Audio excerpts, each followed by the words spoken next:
네, 박은정 의원님 질의해 주십시오.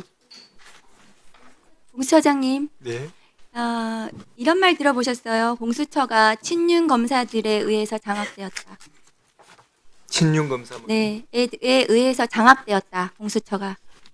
뭐 언론에서 뭐 그런 기사 네. 본 적은 있습니다. 네. 검찰 내에 친윤 검찰이 중요한 수사상의 기밀을 왜곡시켜가지고 정치권에 전달하고, 그 국민의힘으로 대표되죠. 그 정치권은 국민의힘에서 그것을 왜곡시켜가지고 논란을 증폭시키고, 그리고 시민단체가 고발하고, 그래가지고 정적을 죽이게 하는 그런 수사가 계속해서 진행이 됐어요. 윤석열 정권 하에서. 그래서 작년에 제가 국민의힘 검찰 출신 의원들이 검찰 내 친윤 검찰과 협잡해서 그런 일을 벌이는 것에 대해서 제가 문제 제기를 한 적도 있거든요. 그런데 오늘도 그런 일이 벌어졌습니다. 공수처 내에 수사 중인 상황에 대해서 그 내용이 국민의힘 검찰 출신 의원이 그 내용을 왜곡해서 지금 이 자리에서 얘기를 했습니다. 이문정 검사의 수사 상황이 왜 국민의힘 검찰 출신이 저렇게 왜곡해서 이 자리에서 얘기를 하는지 의도는 빤한 것 같습니다. 그런데 이 상황은 굉장히 심각한 상황으로 보여집니다.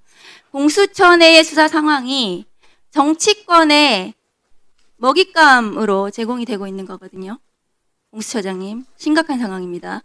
이문정 검사가 공수처에서 수사 중인 것에 대해서는 제가 그 내용을 좀 알고 있습니다. 언론 보도를 통해서. 이문정 검사는 대검 감찰부에서 감찰정책 연구관으로 재직하면서 한명숙 총리를 수사했던 엄희준 검사에 대한 모해위증 수사를 했고요. 그 수사에 대해서 진행을 하려고 하자 윤석열 총장, 조남관 차장 등이 이문정의 수사권을 박탈시켰습니다. 그것에 대해서 끊임없이 윤석열 검찰을 옹호하는 언론 보도가 나오니까 이문정 검사와 대검 감찰부는 그 오보 대응을 한 것입니다. 그것이 공무상 비밀 누설로 시민단체가 또 고발을 해가지고 검찰에서 수사를 했죠. 어제 나온 서울중앙지검장 정진우 검사장이 북부지검장 당시에 이문정 수사에서 공수처로 넘긴 것으로 알고 있습니다.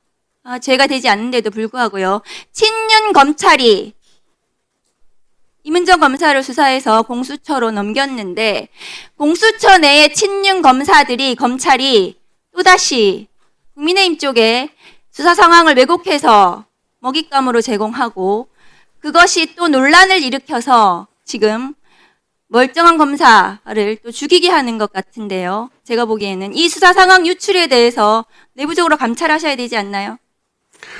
누가 국민의힘에 이 수사 상황을 왜곡해서 유출했는지 그것이야말로 공무상 비밀 누설로 보여지는데요.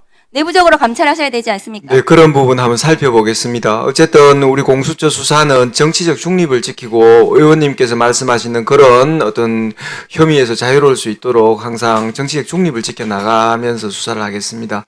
그 사건에 있어서 그런 또 공무상 비밀 누설이 있는지 한번 살펴보겠습니다. 그게 작년에 윤석열 정권 내내 이재명 대통령 더불어민주당 대표에 대한 수사도 그런 식으로 친윤 검찰이 정치권에 왜곡해서 먹잇감을 제공하고 국민의힘 검찰 출신이 논란을 일으키고 이슈화시키고 그렇게 해서 다시 또 수사가 진행이 되고 이런 일이 지금 공수처 내에 또 지금 벌어지고 있는 거거든요. 반드시 감찰해서 그 감찰 결과를 국회에 보고하시고 국민들께 그 결과를 보고하시기 바랍니다. 그런 검사는 공수처에서 검사로 자격이 없습니다. 그런 수사관은 공수처 내에서 정치적 중립을 지키고 독립해서 수사할 자격이 없습니다. 공수처가 답답하다고 많은 분들이 얘기를 하시는데요. 제 생각은 좀 다릅니다. 지난 70년 동안 윤석열식 검찰에 길들여진 국민들이 윤석열 한동훈처럼 그 특수수사처럼 잘 드는 칼처럼 계속해서 수사와 기소권을 가지고 마음대로 휘둘러서 결과를 바로바로 내고 언론에 유출시키고 압수수색 단계에서 피의자를 악마화시키고 그 동력으로 구속영장을 발부하고 나중에 구속기소해서 무죄가 나더라도 그 인생이 파탄이 나더라도 아무도 책임지지 않는 그 수사 당시에는 모두가 열광하는 그런 수사에 모두 길들여져 있기 때문이라고 생각합니다. 저는. 공수처는 그렇게 피의 사실을 유출하지 않고 정식대로 법과 원칙에 따라 천천히 인권을 보장하고 인권을 보호하면서 제대로 된 수사를 해왔다고 저는 생각을 합니다. 윤석열에 대해서도 그렇게 했다고 저는 생각을 하거든요.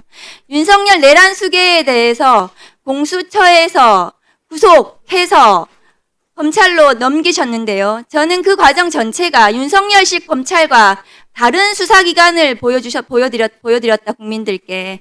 국민들은 그럼 이제 선택해야 됩니다. 한 사람의 인생을 망가뜨리는 윤석열식 수사기관, 수사 권력을 인정해 줄 것인가. 공수처처럼 천천히 그러나 인권을 보호하면서 실체를 신속하게 밝혀주는 그런 수사기관을 우리가 인정할 것인가, 선택할 것인가. 저는 그 기로에서 검찰개혁이 있다고 저는 생각합니다. 지금 국민의힘 쪽과 정치권에서 끝없이 공수처가 윤석열 내란 수계의 수사권이 없다. 공수처가 없었다. 이렇게 주장을 하는데요. 공수처는 수사권이 있습니다. 그렇지 않습니까? 공수처는 법원에 의해서 5번에 걸쳐서 수사권을 인정을 받았습니다. 맞지 않습니까? 공수처장님. 6번입니다. 6번. 최근에 공무집행 방해에 대해서 인정하면서 영장이 발부되었으니까 또 한 번 법원에 의해서 우리 내란죄 수사권이 있다는 것이 법원에 의해서 인정이 됐습니다. 그렇습니다. 공수처는 2024년 12월 31일 체포영장을 발부받으면서 내란 수계 혐의를 분명히 죄명에 적시했습니다. 그럼에도 불구하고 법원이 영장을 발부했고요. 그리고 1월 7일 체포영장이 다시 연장이 되었습니다. 죄명이 내란이었고요. 1월 17일 체포적부심도 기각이 되었고요. 2025년 1월 19일 구속영장이 중앙지법에 의해서 발부가 됐고, 그래서 서울 서부지법, 중앙지법에 의해서 모두 2개의 법원에 의해서 6번에 걸쳐서 공수처의 수사권이 인정이 되었습니다. 그런데도 불구하고 수사권이 공수처에 없다고 계속 주장하는 그런 세력들은 윤석열이 중앙지법에서 재판으로 무죄가 나거나 공소기각이 나기를 기다리는 내란 동조 세력이라고 생각합니다. 어떻게 생각하십니까? 네, 의원님께서 우리 공수처 수사가 나아갈 방향, 그 다음에 또 그동안 내란 수사에 임했던 우리 공수처 수사에 대해서 정확하게 객관적으로 그렇게 평가해 주신 데 대해서 감사드리고요.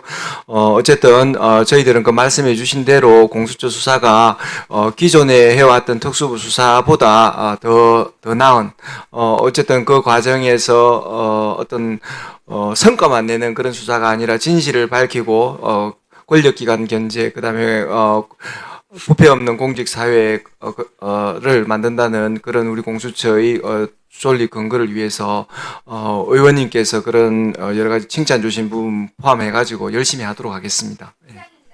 네, 수고하셨습니다.